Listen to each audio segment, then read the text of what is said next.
पिछले lecture mainly हमारा oblique collision पे था, मतलब लास्ट लेक्चर जो हमारा हुआ मेनली ऑब्लिक कोलिजन पे हुआ। तो एक सवाल जस्ट ऑब्लिक कोलिजन की प्रैक्टिस के लिए एक क्वेश्चन कि ये दो बॉल्स हैं, आइडेंटिकल बॉल्स हैं। आइडेंटिकल बॉल मतलब दोनों का रेडियस बिल्कुल सेम है और मान लो इलास्टिक ही कोलिजन है। सपोज इनके बीच में कोलिजन जो है वो इलास्टिक कोलिजन है।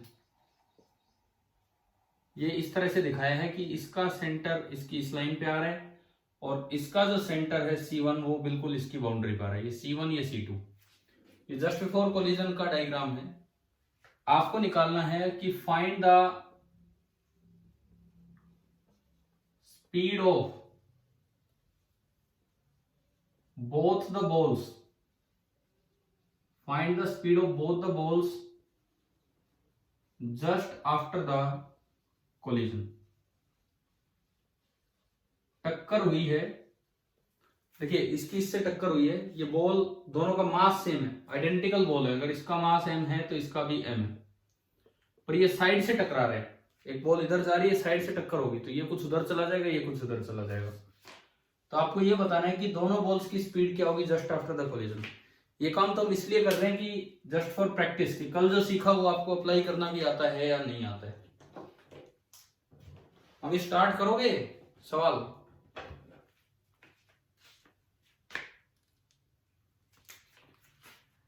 देखो हम सॉल्यूशन स्टार्ट करते हैं, किस तरह से होगा ये चीज हम स्टार्ट करते हैं। आप भी देखो इसमें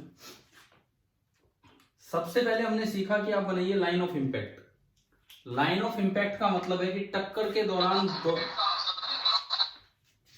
लाइन ऑफ इंपैक्ट का मतलब है कि टक्कर के दौरान दोनों एक दूसरे पे फोर्स किधर लगाएंगे।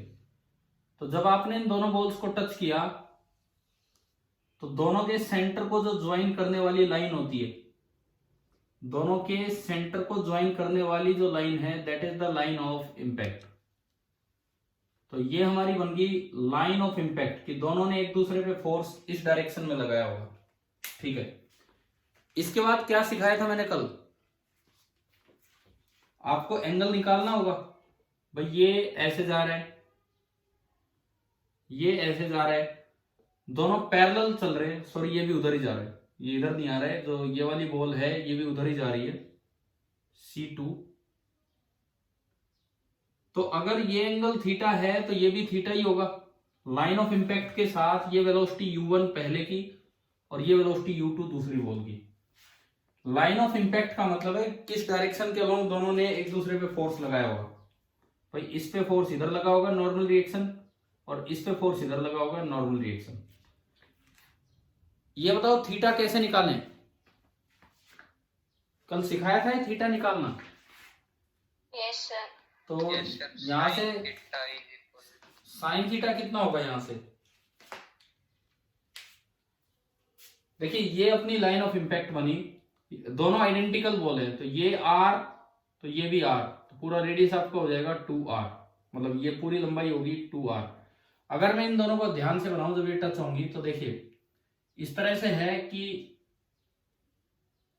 इस लाइन पे इसका सेंटर होगा और वहां पे इसकी पेरिफेरी होगी। तो मतलब ये ना यूं टच होनी है, कुछ इस तरह का ये बनना है डायग्राम, ये बनना है। तो ये R ये भी R, R और R 2R। ठीक है, ये ओनली R है और आपने बोला है कि ये एंगल है थीटा, या यूं कहें अगर ये थीटा है, अगर ये थीटा है तो ये एंगल भी थीटा ही होगा। तो ये एंगल भी हमने बना दिया थीटा। अब बताओ इस ट्रायंगल से नजर आ रहा है कि साइन थीटा कितना है। साइन थीटा इस राइट एंगल ट्रायंगल से इस थीटा के सामने ये R है और ये हाइपोटेन्यूज कितनी है 2R। तो साइन थीटा कितना बना, sine theta perpendicular upon hypotenuse R upon 2R यानी कि 1/2। तो आपका थीटा कितना आ गया 30 डिग्री, और 30 डिग्री आते ही मेरे पास कोस थीटा भी आ गया। कोस थीटा कितना हो जाएगा √3/2। ये चीजें मैंने एक बार निकाल ली। अब इसके बाद जस्ट कल वाले काम की प्रैक्टिस ही हम कर रहे हैं। ये निकालने के बाद आपको एक डायग्राम बनाना था। कौन सा डायग्राम, जिससे हम सोल्व करते हैं क्वेश्चन को, कौन सा डायग्राम, साइन थीटा आ चुका है हाफ एंड कोस थीटा आ चुका है √3/2। अब बताएं कौन सा डायग्राम बनाएं, जो कल सिखाया था वो, कि आप एक सिंगल लाइन बनाओ, आप जस्ट एक सिंगल लाइन बनाओ, जो लाइन ऑफ इम्पैक्ट की लाइन है वो, हाँ ये आपने लाइन ऑफ इम्पैक्ट वाली लाइन बनाई, इसको दो हिस्सों में तोड़ दो, करते थे ना हम ऐसे ही, इसको दो हिस्सों में ब्रेक कीजिए। मैं कल ऐसे ही दिखा रहा था एक ग्रीन लाइन लेके कि भाई बिल्कुल इसके परपेंडिकुलर एक लाइन इधर बनाया बिफोर द कोलिजन, टक्कर से पहले की क्या स्थिति है, और इधर बनाएंगे आफ्टर द कोलिजन, टक्कर के बाद की क्या स्थिति है। ये तो देखिए इसमें टक्कर से पहले पहली जो बॉल है वो u1 स्पीड से सीधी जा रही है, तो along the line of component, along the line of impact हम ये जानते हैं कि जिधर थीटा एंगल होता है उधर कंपोनेंट होता है u cos थीटा एंड दूसरा होता है u sin थीटा। तो ये जो पहली बॉल होगी m, इसका कंपोनेंट इधर की तरफ बनेगा u1 cos थीटा।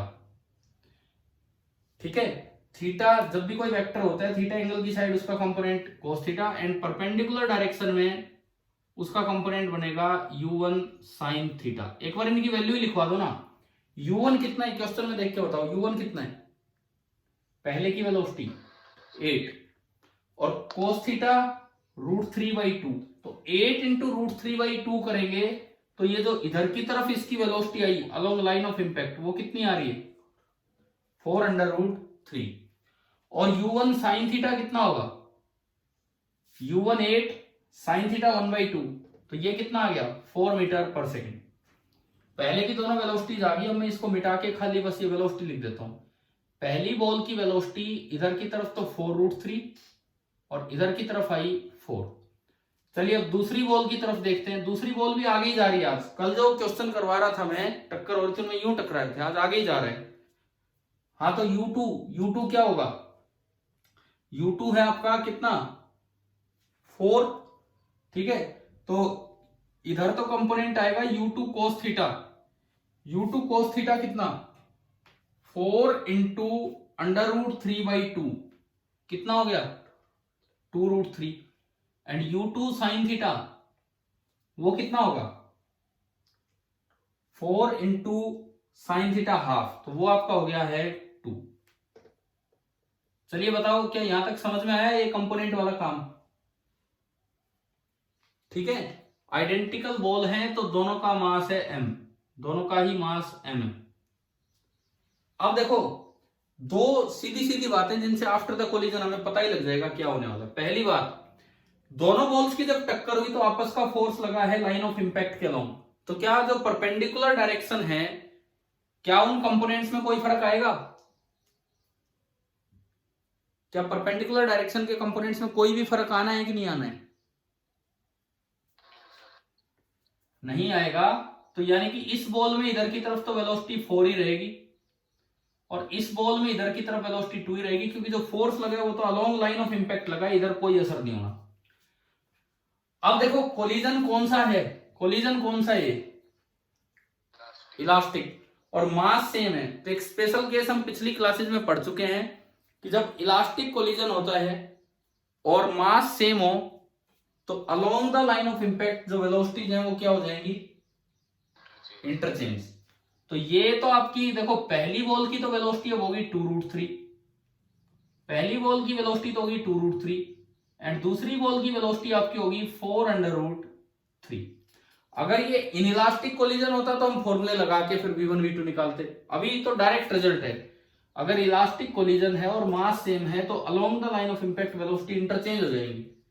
चलिए अब आपको पता ही लग गया कि पहले बॉल की नेट वेलोसिटी क्या होगी, ये इन दोनों का स्क्वायर करके ऐड कर देंगे तो ये तो v1 हुआ, ये आपका v1 हुआ, और दूसरे बॉल में ये जो बनेगी जिस भी डायरेक्शन में जाएगा ये आपका v2 होगा। आपको निकालना है find the speed of both the balls just after the collision. तो अगर मैं v1 कहूं, v1 तो बन रहा है अंडर रूट, देखो जब भी दो वेक्टर 90 डिग्री पे तो स्क्वायर करके ऐड कर दो, √4 का स्क्वायर प्लस 2√3 का स्क्वायर, दोनों में से 2 स्क्वायर कॉमन आ गया, पहली टर्म में 2 स्क्वायर बचा मतलब 4 और अगली टर्म में √3² बचा, मतलब 3। 2² बाहर निकला 2। तो पहली जो speed I just after the collision, जो पहली बॉल है C1, इसकी स्पीड आपकी निकल के आ गई है 2√7 मीटर पर सेकेंड। समझ में आया कि नहीं आया बताओ?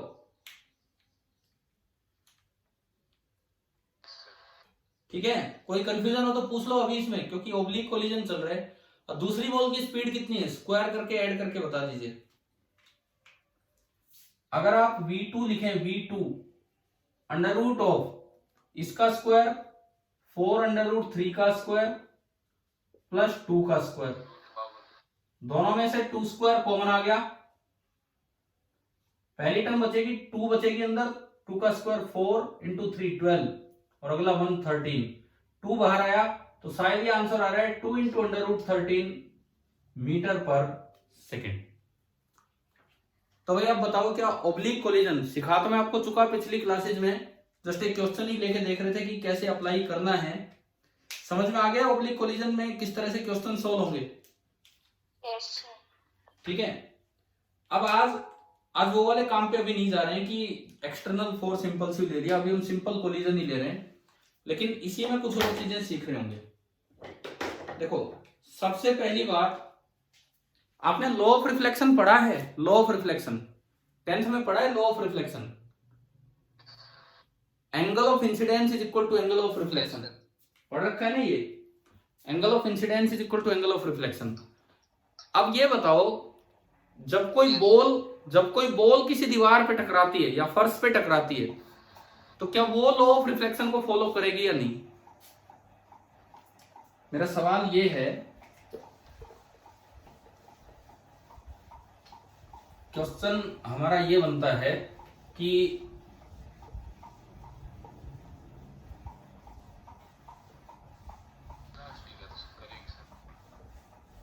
एक मिनट, अभी सुनता हूं आपकी बात दोबारा। क्वेश्चन हमारा ये है कि ये कोई भी एक फ्लोर है, एक बॉल आके टकराई है इधर, ये नॉर्मल जैसे हम मिरर पे बनाते थे ऐसे ही, ये हो गया एंगल ऑफ इंसिडेंस। टक्कर के बाद जब ये बॉल जाएगी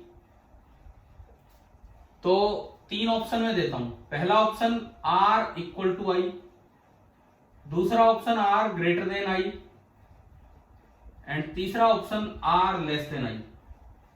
कौन सा सही होगा? अगर ये लाइट होती तो कौन सा ऑप्शन सही होता? R greater than I। पहला। अरे लाइट में R ग्रेटर देन आई कैसे होता? पहला है। हाँ ना, मैं अभी ये बोले थे इनसे पूछ रहा हूं। अगर लाइट होती तो लाइट में तो लॉ ऑफ रिफ्लेक्शन आपने पढ़ा है ना, R इज इक्वल टू आई। लेकिन अब बात करते हैं कि कोई बॉल है और कोई फ्लोर है, तो उसमें कौन सा ऑप्शन सही होगा आपका? तो हम सीख क्या रहे हैं? हाँ जी पूजा, आपने जवाब दिया था क्या अभी R greater than i? Yes sir. Light के लिए बोल रहे हो कि बॉल के लिए बोल रहे हो? Sir ball. ठीक है, बॉल के लिए ठीक है आपका। तो अभी हम पढ़ रहे हैं law of reflection in oblique collision. ये कोई फ्लोर के साथ कोलिजन हुआ, किसी फ्लोर के साथ ये कोलिजन हुआ, और यहां पे लॉ ऑफ रिफ्लेक्शन क्या होगा? फॉर लाइट अगर आप बात करते तो लॉ ऑफ रिफ्लेक्शन कहता है कि R कितना होता आपका? I के बराबर ही होता। लेकिन किसी बॉल के लिए लॉ ऑफ रिफ्लेक्शन क्या होता है, हम इस पे चल रहे हैं। वो डिपेंड करेगा कि टक्कर कैसी है। अब जो टर्म हम पढ़ चुके हैं जिसको हम बोलते हैं कोफिशिएंट ऑफ रेस्टिट्यूशन या रेजिलियंस, जिसको हम E से डिनोट करते हैं, E, जिसकी वैल्यू हम जानते हैं 0 से लेकर और 1 तक होती है। टक्कर इस पे डिपेंड करेगी, और ये लॉ ऑफ रिफ्लेक्शन भी E पे डिपेंड करेगा। लाइट अगर होती है तो हम मान के चलते हैं कि इलास्टिक कोलिजन की तरह लाइट टकरा रही है। लाइट के जो पार्टिकल्स हैं वो बिल्कुल इलास्टिक कोलिजन की तरह टकरा रहे हैं। इलास्टिक और इनइलास्टिक कोलिजन में एनर्जी की टर्म्स में क्या फर्क होगा? एनर्जी की टर्म्स में इलास्टिक और इनइलास्टिक कोलिजन में एनर्जी की टर्म्स में क्या फर्क होगा? कि देखो फ्लोर है वो तो चलना नहीं है। इलास्टिक कोलिजन होगा तो बॉल जितनी एनर्जी के साथ आई उतनी एनर्जी के साथ जा रही होगी, और अगर इनइलास्टिक कोलिजन होगा जैसा अक्सर होता है तो बॉल जितनी एनर्जी से आगे टकराई, कुछ पार्ट साउंड में, कुछ लाइट में, कुछ हीट में, कुछ हो सकता है पोटेंशियल एनर्जी के रूप में, यानी कि उसकी काइनेटिक एनर्जी क्या होगी? कम होगी। उसकी काइनेटिक एनर्जी यहाँ पे कम हो गई। ठीक है, तो फॉर लाइट तो R बराबर E होता है, बट इन जनरल जो आपका लॉ ऑफ रिफ्लेक्शन है यहां पे होता है tangent R is equal to 1/E into tangent I। ये हमें याद रखना है, अभी लेके आएंगे, अभी प्रूव करेंगे इसको। देखो अगर R बराबर E होगा तो टेंजेंट R बराबर टेंजेंट I, R बराबर I होगा तो आप ये भी लिख सकते हैं tan R बराबर tan I। फिर वो E कहां गया? क्योंकि लाइट के केस में हम मानते हैं कि कोलिजन इज इलास्टिक, और कोलिजन इलास्टिक होगा तो E कितना होता है? 1। हमने पढ़ रखा है कि E0 का मतलब है परफेक्टली इनइलास्टिक कोलिजन।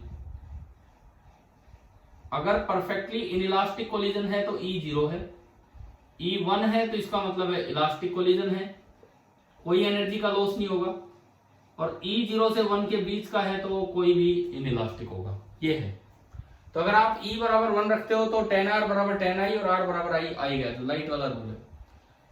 अब इस एक बार इस फॉर्मूले से देख के बताओ कि अगर और कोई केस होगा, जनरली इन जनरल जो E होता है वो लेस देन 1 होता है, क्योंकि इलास्टिक कोलिजन के तो चांस ही बहुत कम है।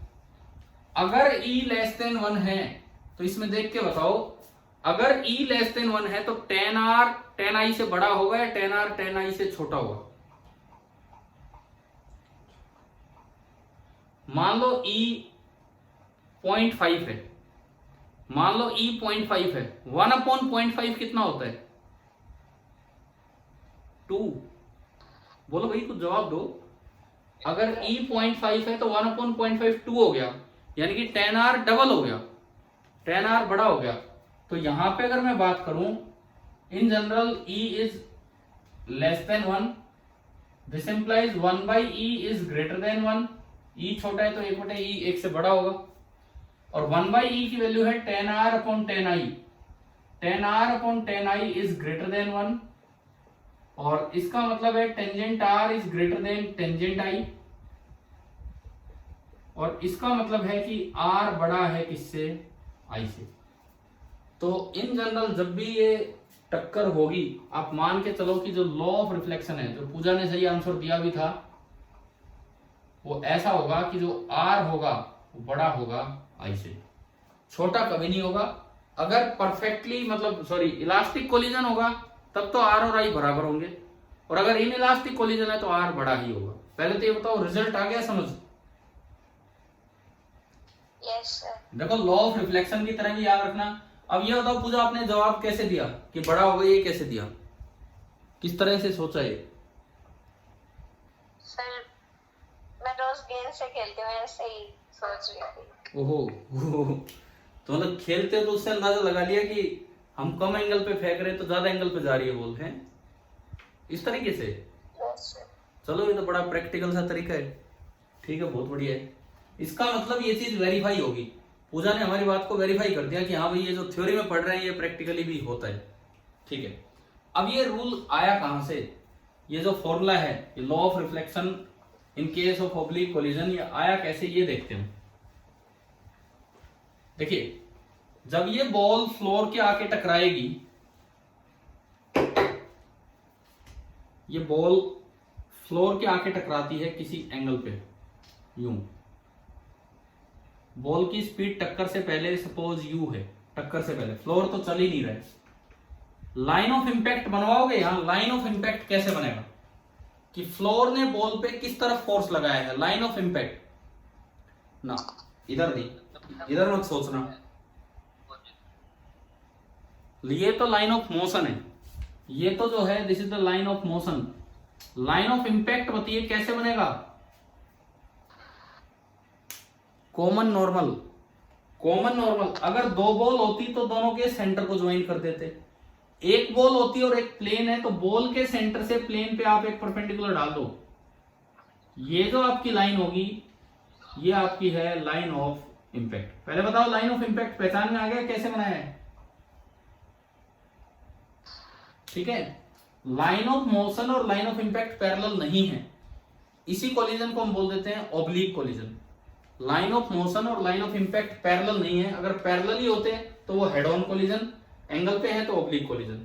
ठीक है, अब देखते हैं, ये बॉल यूं आ रही थी, इंसिडेंट डायरेक्शन ये है और ये नॉर्मल है, नॉर्मल के साथ इंसिडेंट का एंगल जो होता है that is the angle of incidence. ठीक है, अगर वो एंगल आई है तो ये एंगल भी आई होगा। यू के दो कंपोनेंट कर लो, चलो मत करो, हम तो अपना डायग्राम बनाते हैं जो बनाते थे हर बार, उसके बाद इस लॉ को निकाल के लाएंगे, ये जो लॉ ऑफ रिफ्लेक्शन है उसके बाद ये लॉ निकलेगा।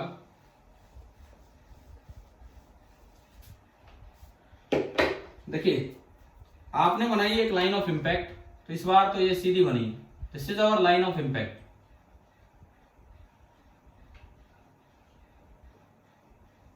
ये आपकी बनी लाइन ऑफ इंपैक्ट, और एक आपने बना दिया इसको दो पार्ट्स में ब्रेक करने वाली लाइन, इसके परपेंडिकुलर, ये आपने बनाया लाइन ऑफ इंपैक्ट के परपेंडिकुलर। क्या फ्लोर मोशन में है? फ्लोर फर्श मोशन में है क्या? टक्कर से पहले टक्कर के बाद? नहीं है, तो उसमें तो कोई वेलोसिटी नहीं है, लेकिन बॉल में है, परंतु बॉल में वेलोसिटी इधर है आई एंगल पे, तो बॉल में वेलोसिटी इधर है और आई एंगल पे है, तो यू के कंपोनेंट करोगे along the line of impact, u cos i and perpendicular to the line of impact u sine i. ये आपकी वेलोसिटी के कंपोनेंट बने। फ्लोर ना पहले चला ना बाद में चलेगा, छोड़ो उसको। अब आफ्टर द कोलिजन क्या होगा, हमें नहीं पता आफ्टर द कोलिजन क्या होगा, मैं थोड़ा साइड में बनाता हूं। Suppose after the collision ball इधर चल पड़ी विद सम स्पीड v, और ये आपका कॉमन नॉर्मल है, और इस कॉमन नॉर्मल के साथ इसका जो एंगल है that is the angle of reflection r, ये है एंगल ऑफ रिफ्लेक्शन r। तो फ्लोर तो अभी भी रेस्ट पे है, लेकिन जो बॉल है उसमें वेलोसिटी इस लाइन के साथ r एंगल पे v वेलोसिटी है। तो चलो इसके भी दो कंपोनेंट करवाओ, एक ये कंपोनेंट v cos r और एक ये कंपोनेंट v sin r। अगर आपको इस तरह से ना देखना हो तो जैसे आप नॉर्मली सोचते हैं, क्या LOI के परपेंडिकुलर कंपोनेंट में कोई फर्क पड़ेगा? नहीं पड़ेगा, तो आप सीधा लिखो कि this is equal to u sin i, और जो अलोंग LOI है वो कंपोनेंट कुछ चेंज होगा, उसको मैंने बोल दिया v डैश, उसको मैंने बोल दिया v डैश। इन दोनों का जो रिजल्टेंट आएगा, इन दोनों का जो रिजल्टेंट आएगा वो v होगा, और उसका जो नॉर्मल के साथ एंगल है वो r होगा। ठीक है, जैसे हम नॉर्मली पढ़ रहे थे वो तरीका हमने देखा, जो परपेंडिकुलर कंपोनेंट है वो सेम रख लिया, पैरेलल कंपोनेंट अलोंग LOI कुछ भी मान लिया v डैश। v डैश कैसे निकालें? e से। e आपको दिया होगा क्वेश्चन में कोएफिशिएंट ऑफ रेस्टिट्यूशन, तो इधर से देख के बताओ, इधर से देख के कि वेलोसिटी ऑफ अप्रोच कितनी है। बॉल फ्लोर की तरफ, देखो फ्लोर रेस्ट पे है, बॉल फ्लोर की तरफ, हाँ कितनी स्पीड से आ रही है? u cos i। बॉल जो है वो फ्लोर की तरफ आई u cos i। अब आप बाद में भी फ्लोर रेस्ट पे है, तो वेलोसिटी ऑफ सेपरेशन बताओ, velocity of separation. Floor rest पे और ये v डैश से चल पड़ा, हमने माना कि इधर v डैश से चली है बॉल, तो वेलोसिटी ऑफ सेपरेशन कितनी बनेगी? v डैश, E का फॉर्मूला होता है velocity of separation upon velocity of approach, ये हम पिछले 2-3 दिन से पढ़ रहे हैं। तो यहां से जो v डैश आया, v डैश सिंपली क्या आ गया? E इंटू यू कोस आई। यहां से जो v डैश आया, देखो आप फिर से देख लो, कोई कंफ्यूजन नहीं होना चाहिए। इसकी वेलोसिटीज बनाई, परपेंडिकुलर कंपोनेंट टू LOI में कोई चेंज नहीं होगा, ये कंपोनेंट कुछ नया इधर बनेगा v डैश, वो हमने v डैश दिखा दिया। v डैश E से निकाल लिया, v डैश E से निकाल लिया, E से ही निकल गया, कोई आगे जरूरत ही नहीं पड़ी मोमेंटम कंजर्वेशन या किसी और चीज की, E से डायरेक्ट आ गए।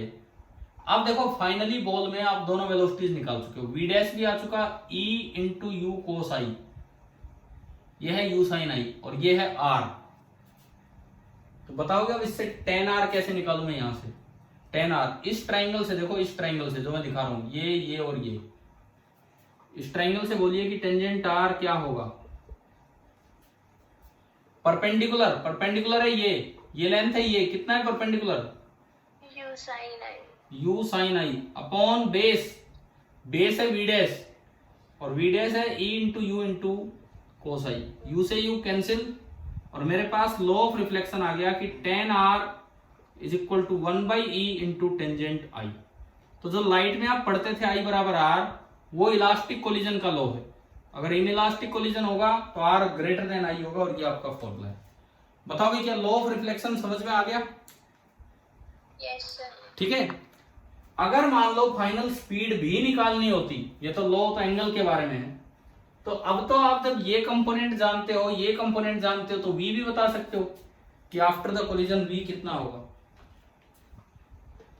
बताइए आफ्टर द कोलिजन, अब अगर मैं v लिखूं यहां से पाइथागोरस लगा के, v कितना आएगा?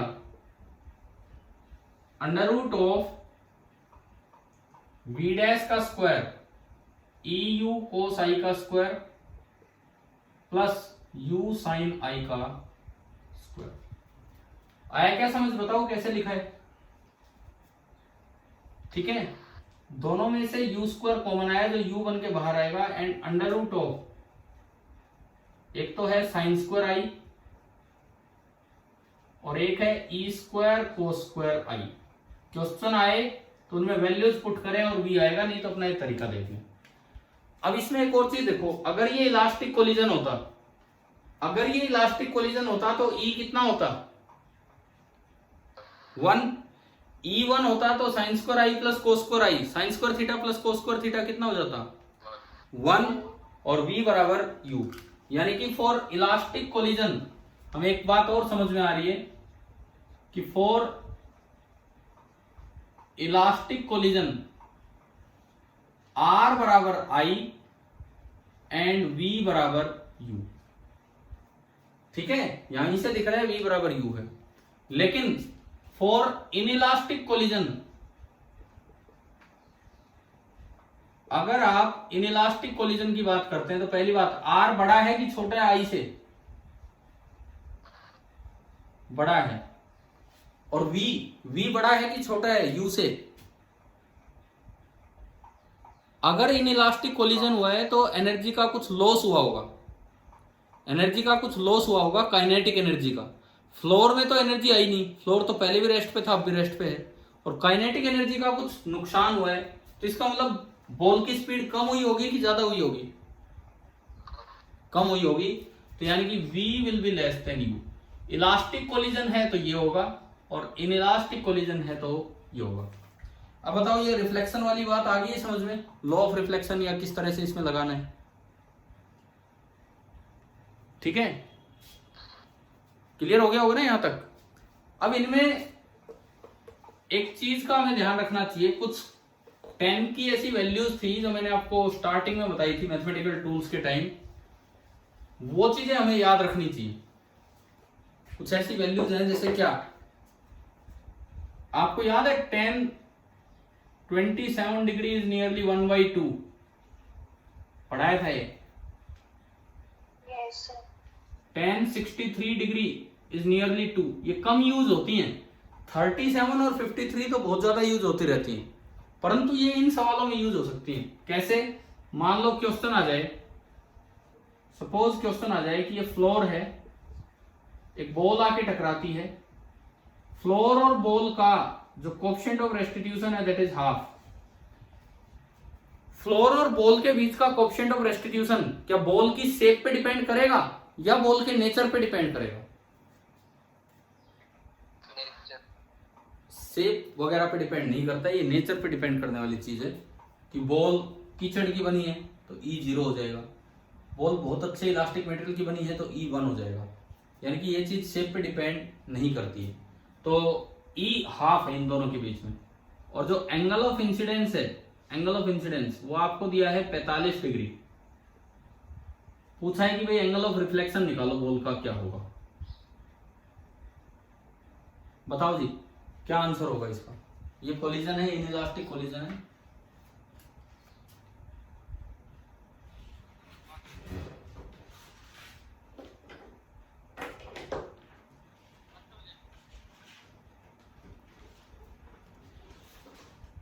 करिए सोल्व और बताइए क्या आंसर होगा। 63 डिग्री। आगे है ना सभी का? यस ठीक है, सीधा ये फॉर्मूला लगाना है, देखो। 53 हाँ, tangent r is equal to 1/e, e is 1/2 into tangent i. Tangent i is 45 degree, ये ऊपर गया तो tangent r is equal to 2 into 10 45 1, यानी कि 2 आ गया। टेन आर अगर 2 होता है तो r is nearly equal to 63। अब ऑप्शन में कोई 63 से मिलता जुलता हो, 62.75 डिग्री या कुछ भी हो, तो वो आप टिक कर आएंगे।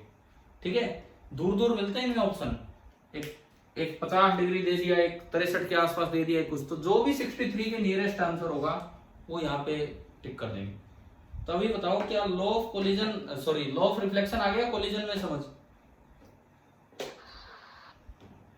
ठीक है, अब देखिए, हमने जब हेड ऑन कोलिजन में देखा था, फिनिशिंग स्टेज में क्या देखा था, एक बॉल को ऊपर से ड्रॉप किया था, एक बॉल को ऊपर से ड्रॉप किया, वो थोड़ी देर बाद रुक रही है, बार बार ऊपर आएगी नीचे जाएगी, ऊपर आएगी नीचे जाएगी और रुकेगी, ऐसा ही होता है। हमने उसका टोटल डिस्टेंस भी निकाल लिया, रुकने का टोटल समय भी निकाल लिया, किए ना ये वाले सवाल पिछली क्लास में और उससे पहले। अब क्योंकि ऑब्लिक कोलिजन में हम लगभग चीजें पढ़ चुके हैं, इसके बाद वो अगले कोलिजन आएंगे जिनमें एक्सटर्नल फोर्स इंपल्सिव हो जाएंगे, अभी नहीं, आज की क्लास में नहीं अभी। तो अब मैं बिल्कुल वो बॉल वाला क्वेश्चन ऑब्लिक बनाता हूं, वही सेम क्वेश्चन ऑब्लिक बनाता हूं। कैसे बनेगा बॉल वाला कोलिजन ऑब्लिक ग्राउंड पे जो बार बार चलता रहे? बॉल वाला कोलिजन जो हमने सीधा लिया था और बॉल को छोड़ते रहे, थोड़ी देर बाद वो रुकी थी, डिस्टेंस निकाला, वो ऑब्लिक कोलिजन कैसा बनेगा कि चलता रहे और धीरे धीरे कम होता रहे? अगर आप ग्राउंड पे बॉल का ऐसा ही कोलिजन ऑब्लिक चाहते हो तो उसे प्रोजेक्टाइल की तरह फेंक दीजिए। तो अगली चीज जो हम सीख रहे होंगे, that is the oblique collision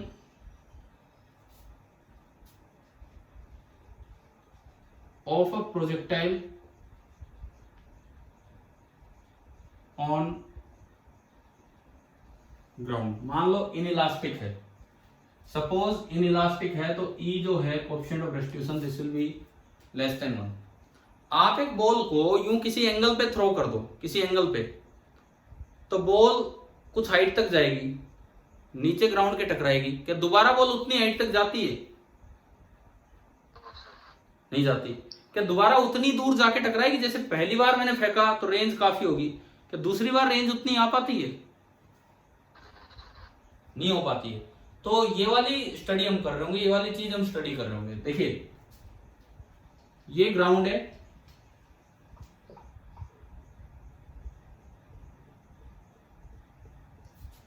ये ग्राउंड है, और यहां से किसी बॉल को प्रोजेक्ट कर दिया u स्पीड के साथ थीटा एंगल पे, ग्राउंड से फेंक दिया u स्पीड के साथ थीटा एंगल पे। तो अगर मैं कोलिजन से पहले पहले तक की बात करूं, कोलिजन से पहले पहले तक की, तो बॉल यूं आएगी और यूं कहीं जाके टकराएगी। फर्स्ट कोलिजन से अगर मैं पहले की बात करता हूं, तो पहले कोलिजन तक जो रेंज है वो r1 है, जो मैक्सिमम हाइट गेन की होगी वो h1 है, और अगर t बराबर 0 पे आपने फेंका तो पहले कोलिजन तक आने का जो टाइम होगा वो t1 है, टाइम ऑफ फ्लाइट।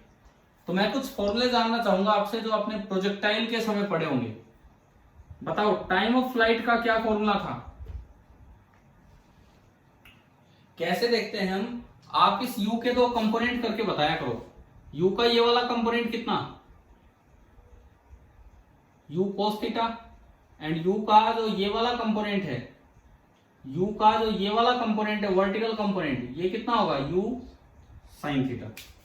इनकी टर्म्स में हमें बताना है, इनकी टर्म्स में। टाइम ऑफ फ्लाइट कितना भी बोलो? टाइम ऑफ फ्लाइट कितना, अगर मैं एक बॉल को u स्पीड से ऊपर फेंक दूं तो u बाई जी जाने का टाइम और u बाई जी आने का टाइम, तो टोटल टाइम कितना लगता है 2u by ji.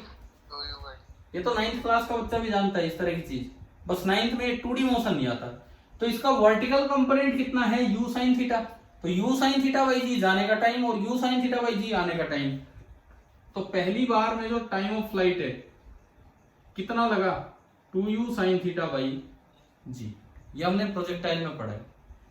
Height, maximum height पहली बार में कितनी होगी, अगर आप किसी बॉल को u स्पीड से फेंकते तो u square by 2g height ऊपर जाती है, u स्क्वायर बाई 2g। इसको ऊपर की तरफ कितनी स्पीड दे रखी है u साइन थीटा, तो ये बनेगा u square sine square theta by 2g। अब मैं बात करता हूं रेंज की। रेंज का क्या फॉर्मूला हमने पढ़ा है प्रोजेक्टाइल के समय, बताओ आप कुछ तो बताओ, रेंज का क्या फॉर्मूला हमने पढ़ा है प्रोजेक्टाइल के समय।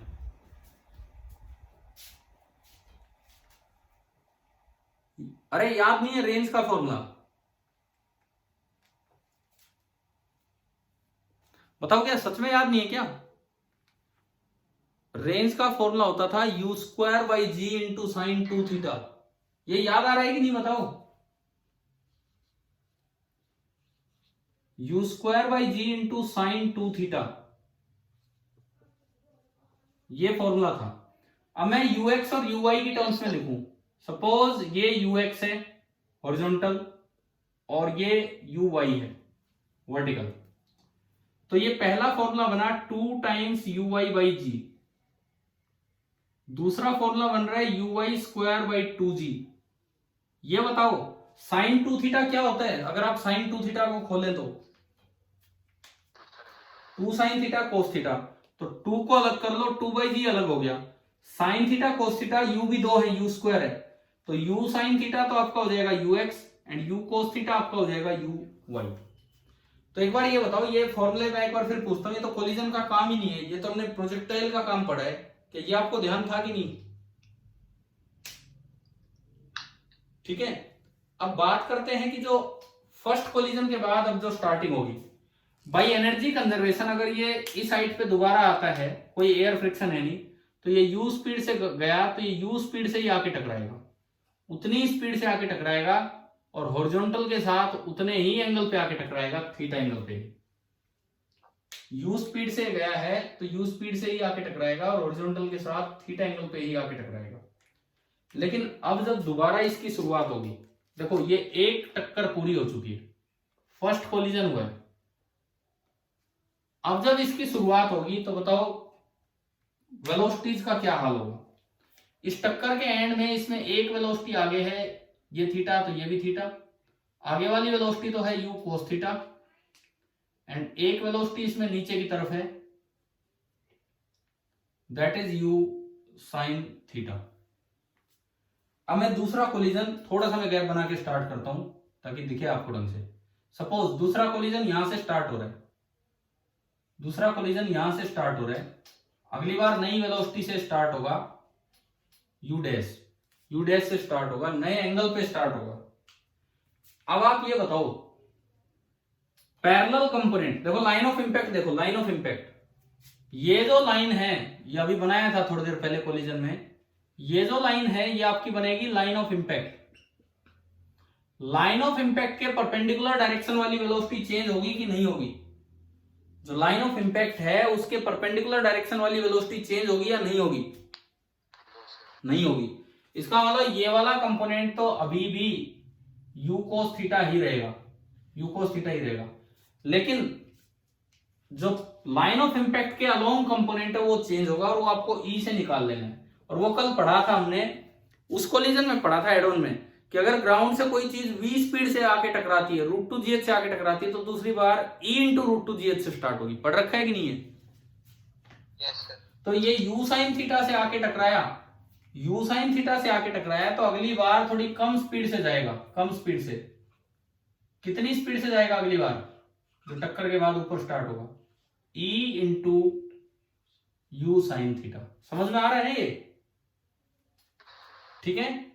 और ये इनका रिजल्टेंट होगा u डैश। तो नेक्स्ट टाइम मेरे पास ux तो सेम है, नेक्स्ट टाइम मुझे पता लगा कि ux तो चेंज ही नहीं हुआ, लेकिन जो uy है वो पिछली बार जो uy था इस बार वो बन गया e into ui। e into ui कितने एंगल पे गया उसको छोड़ो। अब बताओ क्या दूसरा कोलिजन स्टार्ट हुआ है तो क्या आपको दोनों कंपोनेंट समझ में आ गए इनिशियल वेलोसिटी के क्या क्या है? एक तो ux और एक a इंटू ui। अब क्या होगा, ये जल्दी गिरेगा, रेंज भी कम होगी। ये पहली रेंज R1 है, बीच में कुछ नहीं है भाई, ये यहीं से स्टार्ट होने, मैंने तो थोड़ा लिखने की जगह बनाई। दूसरी रेंज R2, दूसरी हाइट H2 और अगली बार टाइम T2। पहला टाइम T1, अगला टाइम यहां से यहां तक का टाइम T2। तो चलो आप तीनों चीजें लिखवाइए। यहां से यहां तक के टाइम को मैंने T2 बोला है, यहां से यहां तक के। T1 कितना था 2uy/g। uy की जगह कितनी वेलोसिटी होगी ये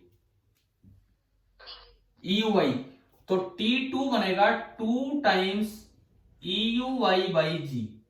और यू कैन से जितना T1 था उसका E टाइम्स हो गया,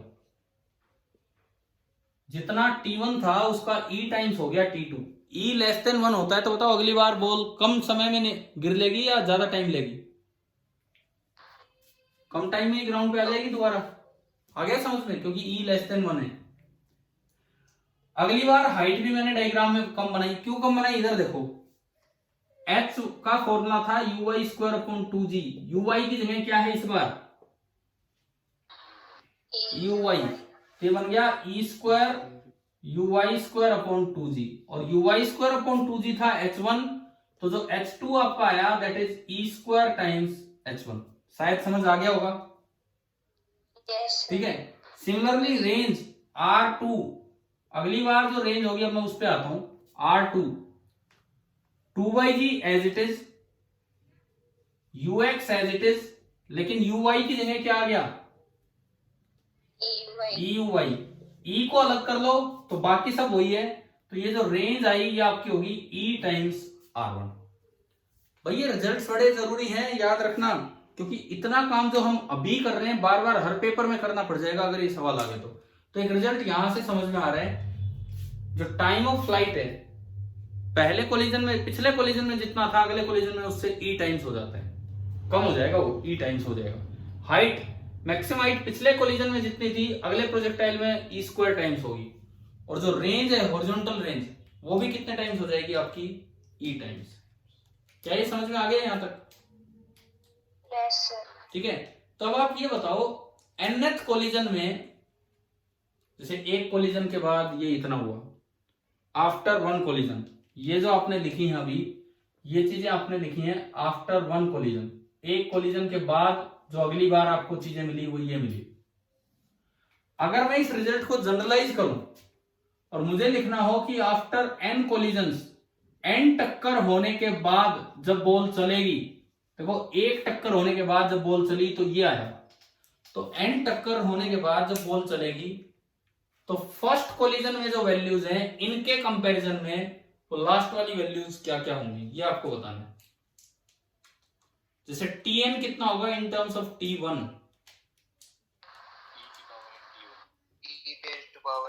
हाँ Tn की मैं अगर बात करूं तो वो होगा e⁻n टाइम्स T1। देखो ये इसका मतलब क्या है, आफ्टर n कोलिजन मतलब जब n टक्कर होगी और उससे अगली बार जब बॉल जा रही है तो पहले के मुकाबले कितना टाइम लगेगा। देखो फर्स्ट कोलिजन में पिछले से e टाइम्स, सेकेंड कोलिजन में इसका e टाइम्स तो मतलब e², थर्ड कोलिजन जब होगा तो इसका e टाइम्स मतलब e³, तो n कोलिजन का मतलब है e⁻n इंटू T1। आया क्या समझ में क्या हो रहा है? ठीक है, अब आप बताओ मैक्सिमम हाइट, मैक्सिमम हाइट बोलिए कि आफ्टर n कोलिजन्स कितनी हो जाएगी? hn आफ्टर n कोलिजन, जो अगली बार प्रोजेक्टाइल चलेगा जो पैराबोला बनेगा उसमें मैक्सिमम हाइट h1 के कंपैरिजन में कितने टाइम्स हो जानी है? पहली बार एक कोलिजन के बाद कितने टाइम्स हुई e², एक कोलिजन के बाद e², अगली बार इसका e², अगली बार इसका भी e², तो e⁻⁴, अगली बार उसका भी e² तो e⁻⁶, तो अगर आपके समझ में आ रहा हो तो ये बन रहा है e raised to power 2n, e raised power 2n। समझ गए हो क्या भाई? पहली कोलिजन होने के बाद n की जगह 1 रखा तो e स्क्वायर, अगली कोलिजन होने के बाद इसका e स्क्वायर, अगली कोलिजन में उसका e स्क्वायर, तो e raised power 4, e raised power 6, एक के बाद 2, e रेस्ट पावर 2, फिर 4, फिर 6, यानी कि n के बाद पावर आएगी 2n। तो ये आपको आया समझ में? ये फॉर्मूले याद हो जाते हैं तो बहुत अच्छी बात है, ठीक है। और ऐसी रेंज का बताओ, रेंज का यहां से देख के बताओ कि क्या हो रहा है। e रेस्ट पावर n, क्योंकि वो e ही है, तो जो रेंज होगा after n collisions this will be e raised power n times r1। देखो ये उसी तरीके से हम जा रहे हैं जैसे हेड ऑन कोलिजन के एंड में हमने किया था सिंपल वाला कोलिजन, तो इसमें भी लास्ट में हम प्रोजेक्टाइल वाला कोलिजन लेके चल रहे हैं। तो ये रिजल्ट्स याद हो ही जाएंगे, time of flight, maximum height और रेंज वाले, ठीक है। अब जैसे इसमें सवाल आ जाए, इसमें बॉल रुकेगी नहीं, इसमें बॉल रुकेगी नहीं, वो जो आपने वो वाला कोलिजन लिया था टिप टिप, वो टकरा टकरा के थोड़ी देर में रुक जाती है, इसमें बॉल रुक ही नहीं सकती है। बताओ क्यों? ये बॉल क्यों नहीं रुक सकती है?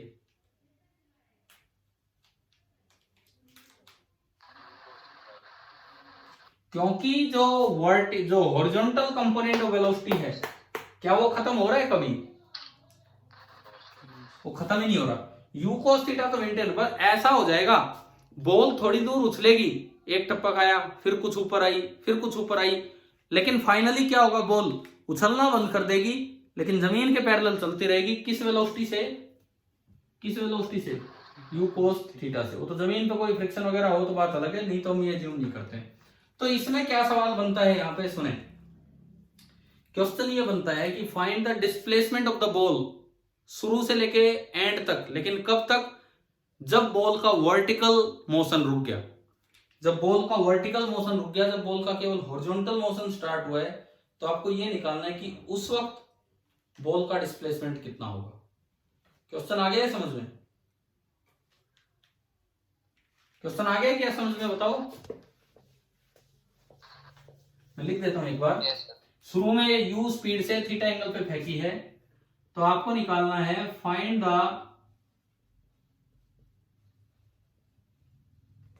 Displacement of the ball, starting से, find the displacement of the ball from the beginning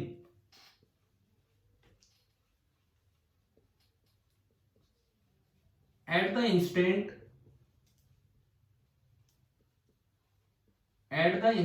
when the ball stops moving vertically। जब बॉल वर्टिकली चलना बंद कर देगी, रुक तो सकती नहीं है, लेकिन जब बॉल वर्टिकली चलना बंद कर देगी तो उस वक्त इसका डिस्प्लेसमेंट कितना हुआ है। भाई आप ट्राई करो 2-4 मिनट, कुछ तो सोचिए इसके बारे में, फिर मैं करवाता हूं ये कैसे करना है। देखिए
सबसे पहली बात, ये कैसे पता लगेगा कि वर्टिकली रुकना कब बंद किया है?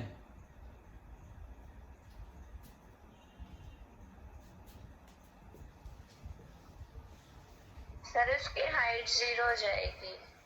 हाँ, या यूं कहें उसकी वर्टिकल वेलोसिटी खत्म हो जाएगी, तो उसने वर्टिकली मोशन रोक दिया होगा। शुरुआत हुई तो उसकी वर्टिकल वेलोसिटी थी u sin theta,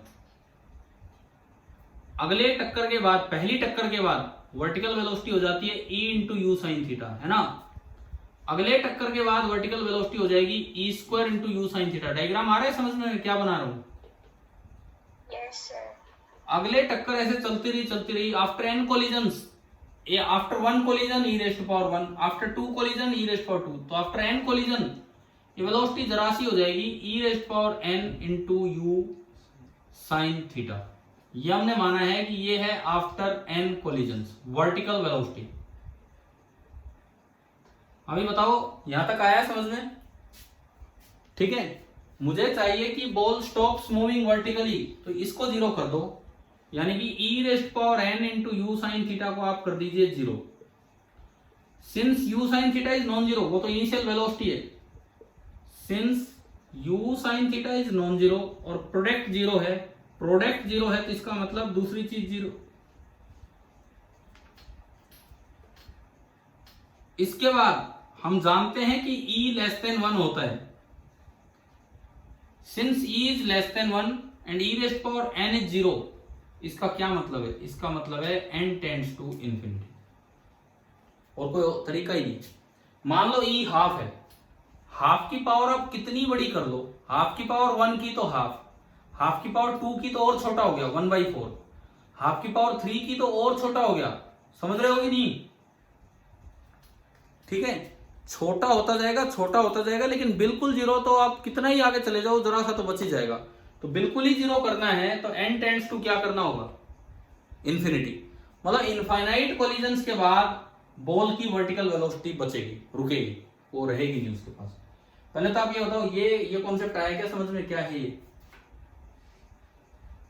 yes sir. ठीक है, अगर E ग्रेटर देन 1 होता ना तो ये कभी जीरो होता ही नहीं, पर E लेस देन 1 है इसीलिए जाके जीरो हो जाएगा। यानी कि पहले तो हमने ये पता लगाया कि कितने कोलिजन्स के बाद बॉल वर्टिकली मूव करना बंद करेगी, तो उसका तो आंसर आया इनफाइनाइट कोलिजन्स के बाद। ठीक है, ऐसे क्वेश्चंस में अक्सर नंबर तो इनफाइनाइट आ जाता है लेकिन आंसर इनफाइनाइट नहीं आता है। नंबर इनफाइनाइट आ जाएगा लेकिन आंसर जो है सवाल का वो इनफाइनाइट नहीं आएगा।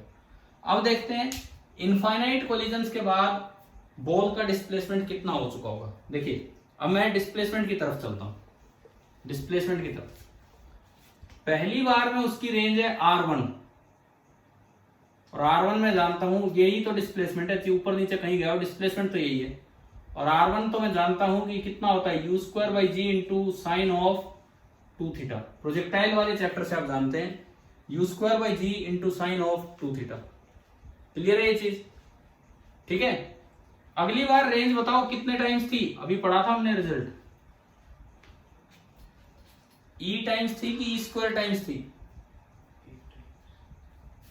बोलो। आफ्टर फर्स्ट कोलिजन जो रेंज थी वो E टाइम्स थी कि E स्क्वायर टाइम्स थी? Sir E times. E times. तो ये जो रेंज आई ये आई E टाइम्स r1। सेकंड, ये तो after first collision. After second collision अगर आप देखेंगे तो जो रेंज होगी वो और थोड़ी कम हो जाएगी, e square r1। After third collision range और कम होगी, ई क्यूब r1। लेकिन हमें तो इनफाइनाइट कोलिजन्स पे जाना है, तो e raised power n r1 where n tends to infinity. सवाल आ रहा है यहां तक? समझ क्या बनाया है?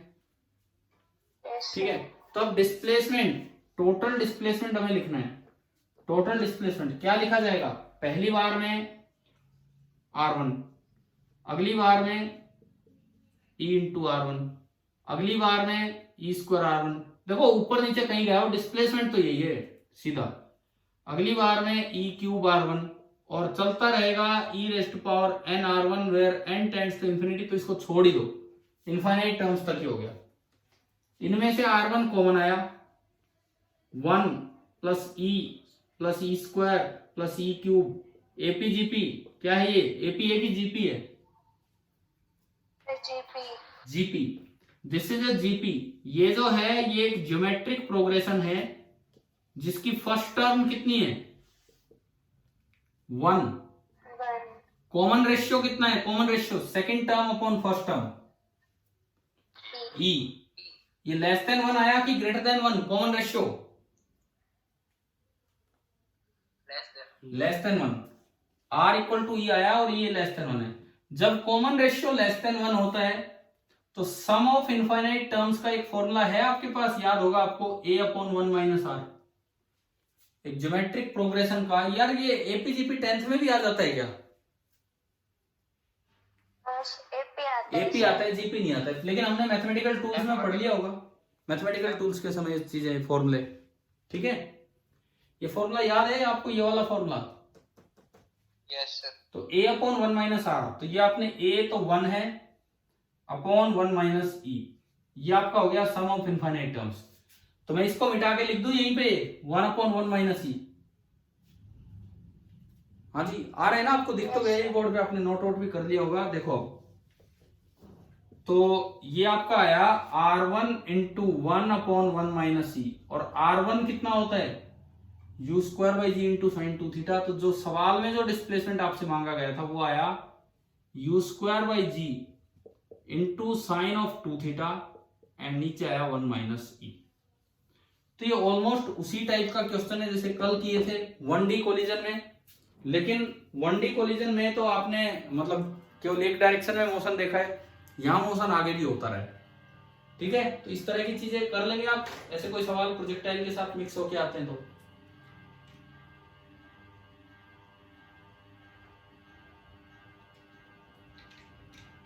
अच्छा, अब एक बार बताओ, मैंने कल कहा था कि अपना इंपल्स रिवाइज करके रखना। हाँ भी बोलो, मैंने कहा था ना कि थोड़ा इंपल्स रिवाइज करके रखना, न्यूटन लॉ के टाइम पढ़ाया था। Yes sir. मैं जस्ट एक बार ये देखने के लिए कि आपने रिवाइज किया है कि नहीं, मैं एक क्वेश्चन जो अभी करवा दिया उसी में इंपल्स पूछता हूं। जो आप क्वेश्चन कर चुके हैं आज लॉ ऑफ रिफ्लेक्शन के टाइम, मैं आपसे सिंपली उसी में इंपल्स पूछता हूं। सपोज ये बॉल है, ये नॉर्मल है, नॉर्मल यहां पे ये एक बॉल आती है यू स्पीड के साथ, और ये एंगल आपको आई बोलो ची थीटा बोल दो, ये दे रखा है। कोफिशिएंट ऑफ रेस्टिट्यूशन है ई। बॉल पे एक धमाकेदार फोर्स लगता है, बॉल पे एक धमाकेदार फोर्स लगता है जिसकी वजह से बॉल अपना मूवमेंट दूसरी साइड में कर लेगी। इंपल्सिव फोर्स लगाए तो कुछ इंपल्स भी होगा। तो find the impulse on the ball. टक्कर के दौरान जो बॉल का सडनली मोमेंटम चेंज हुआ है तो वो इंपल्स कितना होगा। इसी क्वेश्चन में ये आ जाए कि find the impulse on the ball. Ball का मास m मान लीजिए, कोएफिशिएंट ऑफ रेस्टिट्यूशन मैंने बोल दिया E है।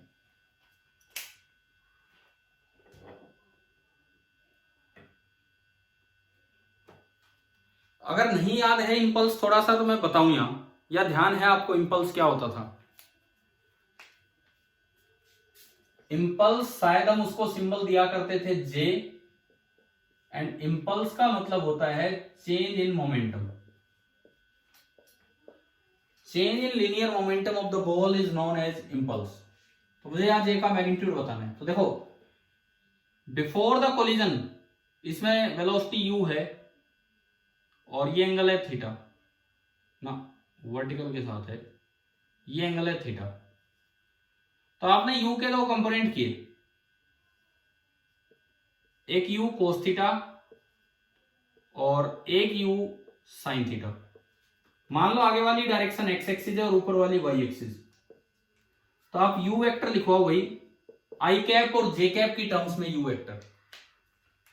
u का x के अलोंग जो कंपोनेंट है वो कितना है, u साइन थीटा। तो ये बना u साइन थीटा इंटू आई कैप। आगे बोलिए क्या लिखूं, minus u cos theta j cap, minus u cos theta j cap. ठीक है, ये आपका हो गया u वेक्टर। ठीक है, इसके बाद अगर टक्कर के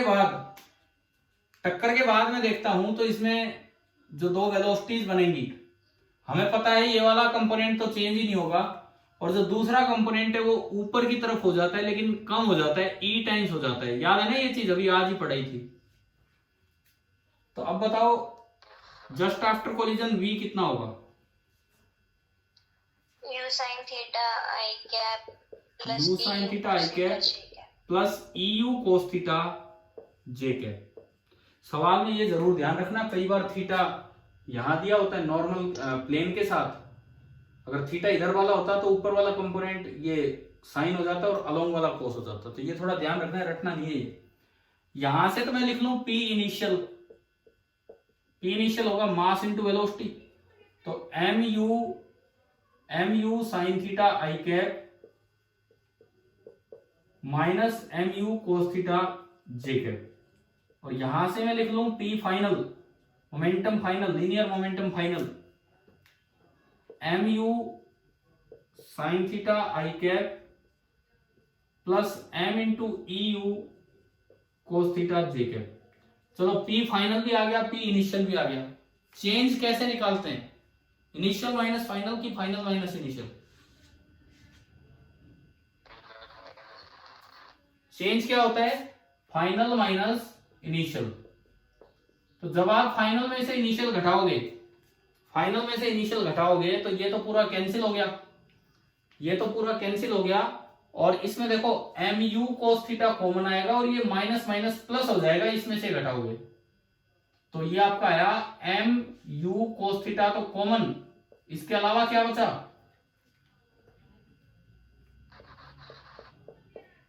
आ रहा है क्या समझ? क्या हुआ है? इसमें से ये घटाया तो माइनस माइनस प्लस हो गया, तो m u cos theta common और अंदर बचा ई प्लस वन और ये आपका है जे कैप। तो अगर आपसे अक्सर इंपल्स का मैग्नीट्यूड पूछते हैं तो जे कैप को हटा दो, वो तो डायरेक्शन है अलोंग वाई एक्सिस, तो ये आपका आया one plus e into m u into cos theta. तो इंपल्स रिवाइज कर लिया कि नहीं? फिर से पूछ लेता हूं, क्या ध्यान है कि नहीं कि इंपल्स होता क्या था? ठीक है, ठीक है। नहीं तो छोटी सी चीज है, change in momentum is known as impulse. लेकिन आगे जब ऐसे कोलिजन हम पढ़ेंगे जिनमें एक्सटर्नल फोर्स इंपल्सिव होगा तो वहां पे इंपल्स इक्वेशन इंपॉर्टेंट हो जाएगी हमारे, जो आने वाली क्लासेस में जो काम चलेगा वो। ठीक है, अभी तो आज तो हम विदाउट एक्सटर्नल इंपल्सिव फोर्स वाले कोलिजन ले रहे हैं, लेकिन मैं थोड़ा सा इंपल्स को इंट्रोड्यूस कर रहा हूं। कुछ बार क्या होता है, कुछ बुक्स में या कुछ पढ़ाने के तरीके ऐसे होते हैं जिनमें इंपल्स न्यूटन्स लॉ वाले चैप्टर में इंट्रोड्यूस ही नहीं करते हैं, बट जो सीबीएसई और जो आईआईटी नीट वाले जो सिलेबस है उसमें सारी ये चीजें वहां होती हैं, यहाँ कोलिजन वर्क एनर्जी के साथ होता है। तो मैं तो जस्ट एक रिवाइज करवा रहा हूं क्योंकि एचसीवी का ये जो चैप्टर है इसमें इंपल्स वगैरह सबका यूज होगा आपका। ठीक है, चले आगे बढ़े अब इसमें। एक और सवाल जस्ट ये जानने के लिए कि ई की कितनी जानकारी है आपको, ई कैलकुलेट सिचुएशन देख के ई बता पाओगे या नहीं। अगला सवाल ये है, सिचुएशन देख के आप ई बता पाओगे या नहीं, ये है। ये किस तरह का एक सेमी सर्कुलर पार्ट है, सेमी सर्कुलर पार्ट है और जिसका रेडियस है आर, फिक्स है ये इलाका फिक्स है, this is a fixed road लगा लो। और ये आपको दिया है कि ये सेमी सर्कुलर है और यहां से r/2 डिस्टेंस दूर से इस बॉल को मैंने ड्रॉप किया है। अब भाई सिचुएशन आ गई समझ में, क्या लिया है हमने? ठीक है, यहां से एक पार्टिकल को, एक बॉल को ड्रॉप किया है। अब ये बोला है कि ये बॉल नीचे जाके टकराती है, ये बॉल नीचे जाके टकराती है एंड टक्कर के बाद ये अलोंग द ट्रैक चलने लग जाती है, टक्कर के बाद ये अलोंग द ट्रैक ही चलने लगी है। Find the value of E, coefficient of restitution कितना है ड्यूरिंग द कोलिजन। ये है कि after the collision, after the collision ball moves along the road, road के अलोंग ही चलने लग गई है, तो फाइंड ई। कीजिए भाई, velocity of approach, velocity of separation वाले तरीके से आप बताओ कि ई कितना होगा। 2 मिनट आराम से सोचिए और फिर बताइए।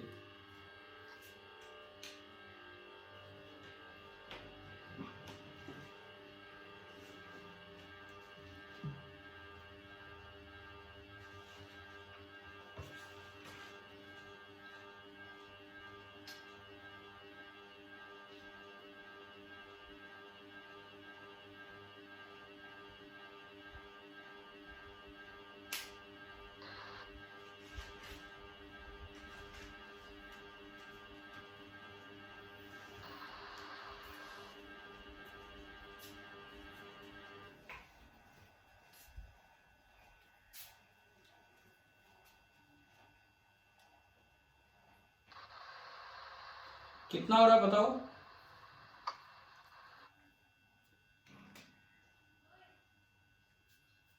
देखो सबसे पहले अपनी लाइन ऑफ इम्पैक्ट बनाओ। लाइन ऑफ इम्पैक्ट कैसे बनेगी बताओ, यहां पे लाइन ऑफ इम्पैक्ट कैसे बनेगी। नॉर्मल, नॉर्मल डायरेक्शन तो ये है, दोनों के सेंटर, भाई इसका सेंटर और इसका सेंटर तो खुद बॉल के अंदर ही है, दोनों को आपने ज्वाइन कर दिया, दोनों को आपने ज्वाइन कर दिया, तो ये आपकी बन गई लाइन ऑफ इम्पैक्ट। अब बताएं क्या इस टक्कर की लाइन ऑफ इम्पैक्ट समझ में आई कि नहीं, कैसे बनाई है। ठीक है, अब बिफोर द कोलिजन ये तो फिक्स रोड है, तो चलना ही नहीं है। ये जो बॉल आई ये √2gh स्पीड से, किसी भी u स्पीड से बोल दो भाई, वो u स्पीड है, या कि यूं टकराती है, तो मुझे इसका कंपोनेंट चाहिए अलोंग LOI। अब मैं एक डायग्राम बना लूं जैसा हम बनाते थे। आपने लाइन ऑफ इम्पैक्ट बनाया, मैं ये करके दिखा रहा हूं, फिर अगला आप इसी सवाल में मैं एक चेंज करूंगा, आप करके दिखाएंगे, इसको समझिए। इसके बाद ये लाइन ऑफ इम्पैक्ट बना दिया, इसको दो पार्ट्स में ब्रेक कर लो, जैसा अक्सर हम करते हैं वो, इसको दो पार्ट्स में हमने ब्रेक किया, ये बिफोर ये आफ्टर, इस तरह का अरेंजमेंट है। देखिए ये स्पीड है u, और जो ट्रैक है वो तो रेस्ट पे ही है, वो तो चलना ही नहीं है। मान लो ये एंगल है थीटा, सपोज ये एंगल है थीटा, तो इसका ये वाला कंपोनेंट कितना होगा, इसका ये वाला कंपोनेंट कितना होगा, u cos theta, and perpendicular ना सॉरी इस लाइन ऑफ इम्पैक्ट के परपेंडिकुलर कंपोनेंट होगा u sin थीटा, और ये ट्रैक रेस्ट पे है। आप एक बार बताएंगे क्या ये समझ में आ गया आपको। ठीक है, टक्कर के बाद रोड तो फिर दोबारा से रेस्ट पे ही है। बॉल की वेलोसिटी क्या दी है, टक्कर के बाद किस तरह से चली है ball, along the road. Along the road मतलब नॉर्मल के परपेंडिकुलर, तो टक्कर के बाद बॉल की वेलोसिटी ही इधर है बस, और इधर वाला कंपोनेंट तो चेंज होना ही नहीं है। तो इवन मैं ये भी बता सकता हूं कि टक्कर के बाद बॉल में केवल वेलोसिटी क्या है, u sin थीटा। अब अलोंग LOI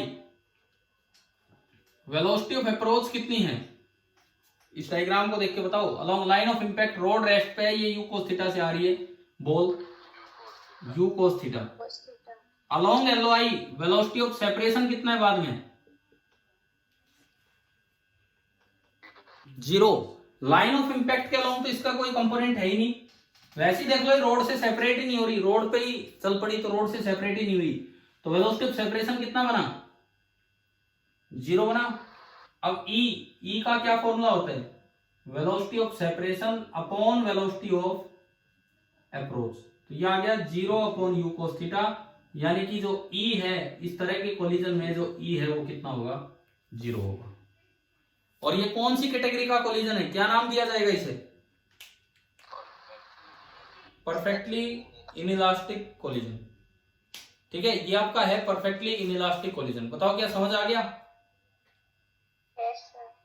अब मैं इसी सवाल को रिपीट करवा रहा हूं, आफ्टर द कोलिजन मैं थोड़ा चेंज कर रहा हूं, आफ्टर द कोलिजन ये तो आपको निकालना ही है ई, द बॉल मूव्स हॉरिजॉन्टली, ये आपको दिया गया है कि after the collision the ball moves horizontally. अब आपको करना है कि फाइंड ई। भाई आप ट्राई कीजिए, चाहे पूरे 5 मिनट लगाओ, उसके बाद हम डिस्कस करेंगे। ट्राई कीजिए कि क्या होगा आफ्टर द कोलिजन ई कैसे निकालेंगे।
करो, इसको करो आराम से।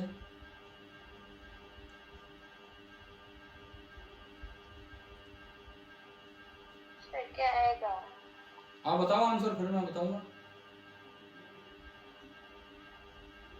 कुछ आया है तो बताओ answer. 1 by cos theta. Theta तो लाना पड़ेगा, थीटा थोड़ी, थीटा में कैसे आंसर छोड़ सकते हैं? क्वेश्चन का डायग्राम ऊपर है, क्वेश्चन का डायग्राम तो ऊपर है, तो आपको सोचना होगा इससे।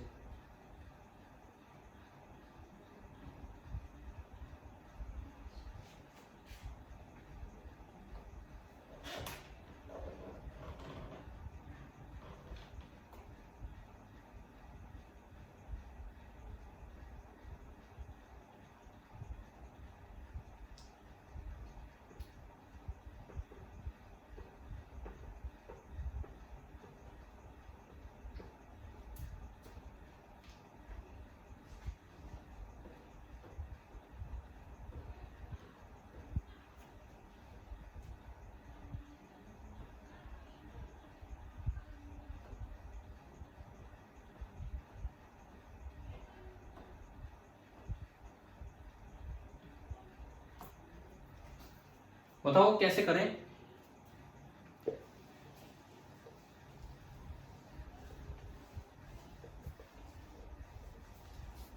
देखो, आपने फिर दोबारा से लाइन ऑफ इम्पैक्ट बनाई। cos inverse √5r/2। ना, शायद इतना खतरनाक आंसर नहीं आएगा, शायद। देखते हैं। ये देखिए, ये आपने लाइन ऑफ इम्पैक्ट बनाई, टक्कर से जस्ट पहले जो इसकी वेलोसिटी है।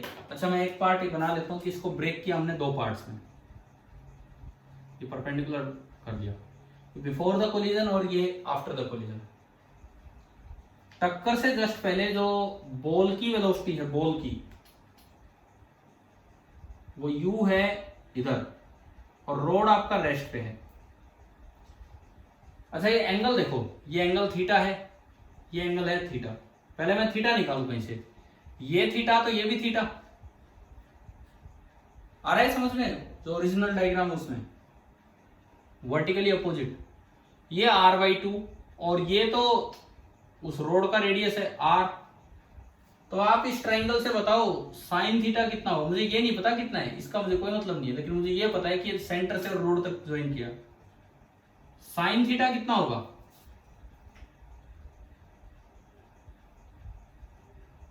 बोलो भाई, यहां से देख के कि साइन थीटा कितना होगा? 1/2 r/2 अपॉन r, यानी कि 1/2। तो थीटा कितना हो गया? 30 डिग्री। एक चीज तो हम पहले ही निकाल रहे हैं कि थीटा आसान सा आ गया, और थीटा आ गया 30 डिग्री। इस तरह की ये टक्कर हुई, ये वाला कंपोनेंट है u cos 30 डिग्री, एंड ये वाला कंपोनेंट है इसके परपेंडिकुलर, मतलब parallel to the road, u sin 30। ये आ गया u cos 30 मतलब √3u/2,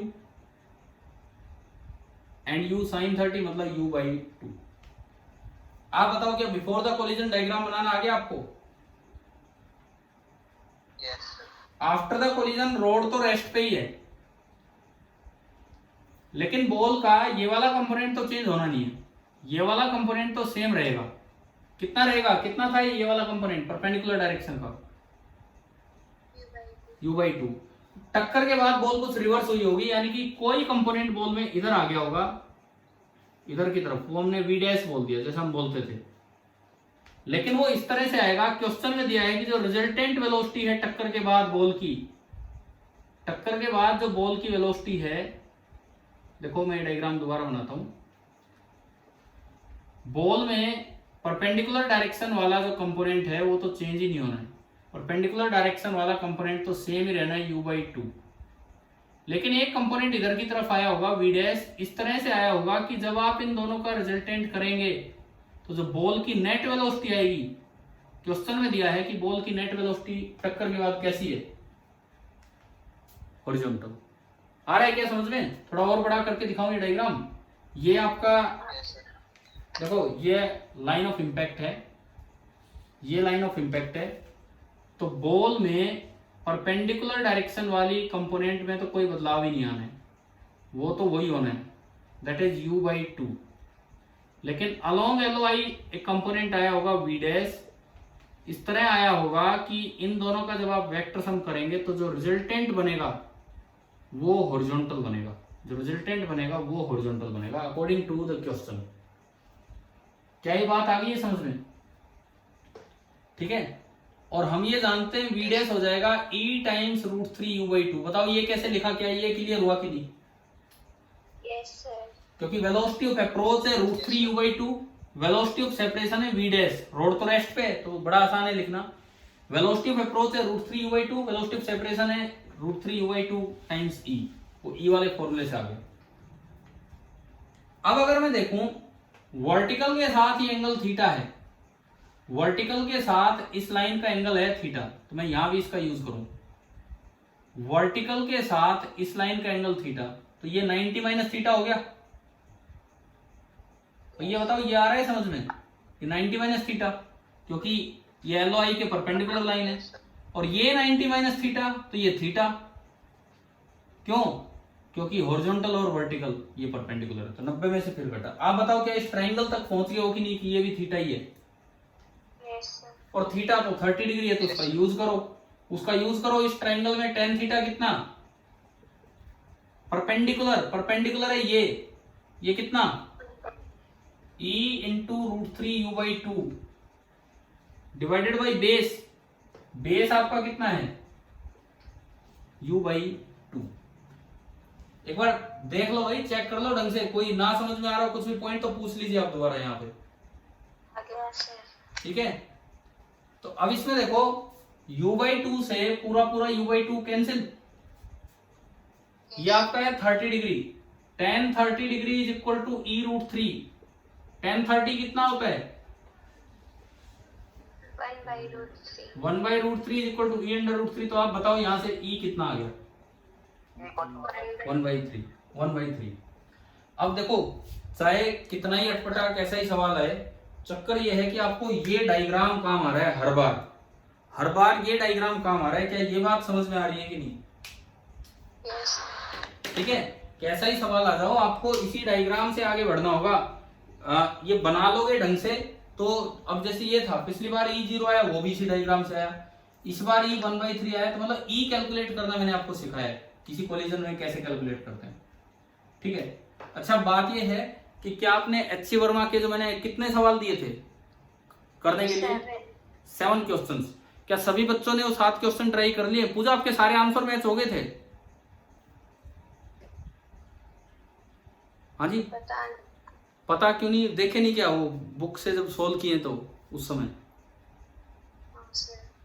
अरे तो आंसर तो देखा करो, लास्ट में आंसर देखा करो एटलीस्ट, ताकि पता तो रहे कि कितनी गलती। मैंने आपके सॉल्यूशन रीड नहीं किए, लेकिन आपने एक अच्छा सा सॉल्यूशन बना के भेजा था तो मैंने वो शेयर कर दिया ग्रुप पे कि भाई आप लोग देख लीजिए, अगर किसी को डाउट हो किसी क्वेश्चन में तो आप इनसे समझ सकते हैं।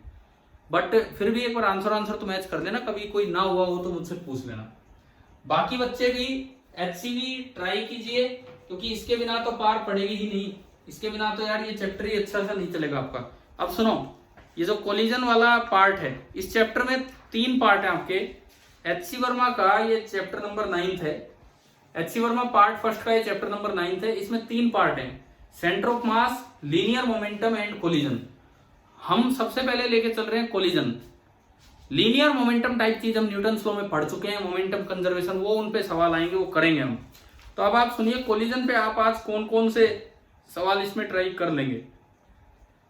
सबसे पहले मैं आता हूं सोल्ड एग्जांपल में। सोल्ड एग्जांपल की अगर मैं बात करूं, कोलिजन के क्वेश्चन स्टार्ट हो रहे हैं क्वेश्चन नंबर 20 से। 20 वर्कड आउट एग्जांपल है, वर्कड आउट एग्जांपल नाम से। 20, 21, 22, 23 बस। तो मैं आपको कुछ होमवर्क दे रहा हूं जो आप आज करेंगे। सारे क्वेश्चन ट्राई करने हैं। हाँ तो कर लेना, मैं एक बार लिख तो दूं कुछ। चैप्टर 9 बहुत ज्यादा नहीं है यार, बहुत ज्यादा नहीं है। वर्कड आउट एग्जांपल्स, सबसे पहली चीज आती है वर्कड आउट एग्जांपल्स चैप्टर 9 के। ये मैंने बोला 20 to 23, क्वेश्चन नंबर 20 to 23 जो केवल कोलिजन पे हैं। कितने सवाल हुए बताओ? 4 हुए और ये सोल्ड है। और इसमें लॉ ऑफ रिफ्लेक्शन वाला भी है जो हम कर चुके हैं, लॉ ऑफ रिफ्लेक्शन वाला भी है। ठीक है, ऑब्जेक्टिव अभी रहने दो, ऑब्जेक्टिव एक साथ करेंगे, ऐसे नहीं 2-2 4-4 छाट के नहीं, ये सेंटर ऑफ मास और ये भी हो लेता है तो ऑब्जेक्टिव एक साथ लेंगे इनके, ऑब्जेक्टिव फर्स्ट और ऑब्जेक्टिव सेकंड। एक्सरसाइज की अगर मैं बात करूं तो मैंने आपको कहां से कहां तक दिए थे आज, 31 to 37। तो एक्सरसाइज में अगर किसी बच्चे ने नहीं ट्राई किए हैं, जो अनसोल्ड क्वेश्चंस है, मान रहा हूं कि सभी ने नहीं किए होंगे, तो आपको कर लेने 31 to 37 तो करने ही करने कोलिजन के, 31 to 37। उसके बाद सुनो 38 मोमेंटम कंजर्वेशन पे है, 39 कोलिजन पे, कोलिजन के मैं छाट के दे रहा हूं आपको, 40 मोमेंटम का है, 41 की कोई जरूरत नहीं। अभी मैं केवल कोलिजन वाले दे रहा हूं आपको, 43, 44, 45। बस आप ये कर लीजिए पहले, फिर कुछ और देने होंगे तो इसके बाद हम देखते हैं। भाई ये वाला आपका होमवर्क है जिसमें आप 31 से 37 शायद कर चुके होंगे, नहीं किए होंगे तो कर लेंगे आप।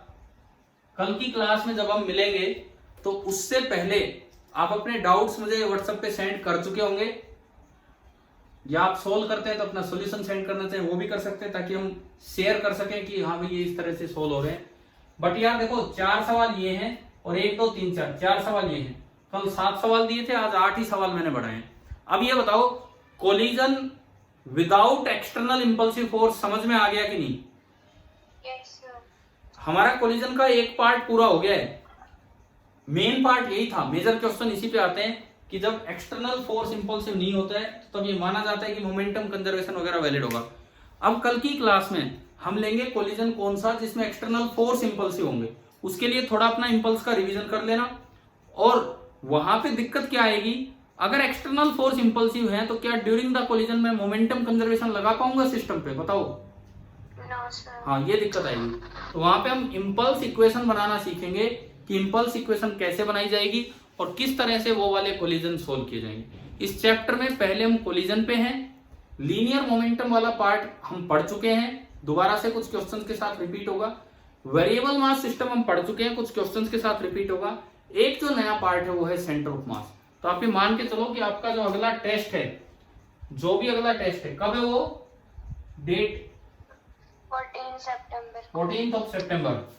तो उसमें आपको 4 चीजें पढ़ लेनी है।